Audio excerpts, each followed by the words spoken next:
College যাবো, 200 টাকা দাও তো। না না, আজকে হবে না, কালকে দেবো ওখানে। মা 400 টাকা দাও তো, লাগবে। না না, আজকে হবে না, কালকে একদম শিওর দেবো।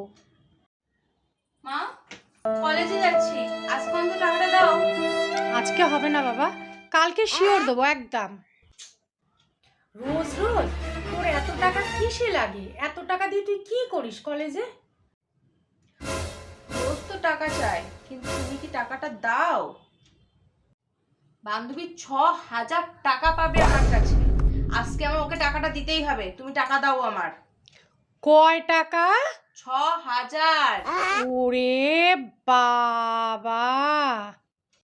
দাও টাকাটা দাও, দিতে হবে ওকে আমার। আ আ আ আ No, no, no, no. এ কি রে, একটু ঠিক ছিল, টাকার কথা শুনে কি কানে কালা হয়ে গেল নাকি?